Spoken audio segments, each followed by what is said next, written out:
నమస్తే అండి. నా పేరు సుమయ. డియర్ ఉమా అని ఒక ఫిలిం తీసాం. ఆ సినిమా ప్రొడ్యూసర్ని, అలానే ఆ సినిమాలో హీరోయిన్ని. మేము ఈ ప్రమోషన్స్లో చాలా బిజీగా ఉన్నాం. నా దాకా ఇంతవరకు రాలేదు. సడన్గా నేను ఫోన్ ఆన్ చేసేసరికి మా ఫ్రెండ్స్, మా ఫ్యామిలీ ఏదో వీడియో ట్రెండింగ్ అవుతుంది అనేసి ఎవ్రీవన్ ఈస్ కాలింగ్. అంటే ఎంత టెన్షన్ క్రియేట్ చేసిందంటే నేను అనుకున్నా ఏమైందబ్బా అని. తీరా చూస్తే ఒక వీడియో, ఎయిర్పోర్ట్ వీడియో.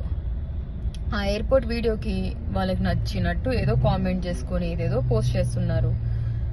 ఒక అమ్మాయిని పెట్టుకొని దయచేసి ఇలా అంటే నిజాలు తెలియకుండా చెయ్యకండి. అంటే రాజకీయం చేయొచ్చు, కానీ ఒక అమ్మాయిని అడ్డం పెట్టుకొని రాజకీయం చేయకండి దయచేసి. అదే నా పక్క సీట్లో ఇంకెవరన్నా ఉండుంటే, మీకు పడని వాళ్ళు ఎవరున్నా కూడా ఇలానే రాస్తారా? ఒక ఉమెన్ కి ఇచ్చే రెస్పెక్ట్ మన ఇండియాలో ఇంతేనా?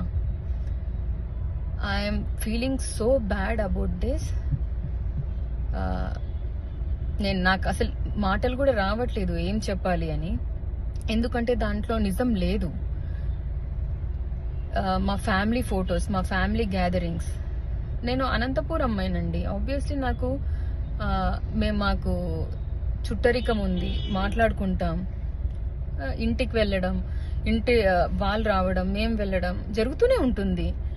దాన్ని కూడా సడన్ గా ఇలా చేస్తున్నారంటే నేను దీన్ని ఎలా తీసుకోవాలో నాకు అర్థం కావట్లేదు. ప్లీజ్ నెగిటివ్ స్ప్రెడ్ చేయొద్దు. Support women. నిజం ఉంటే మాట్లాడండి దయచేసి. ఒక అమ్మాయిని ఇంత ఫోకస్ గా చేసి రాజకీయం చేస్తున్నారంటే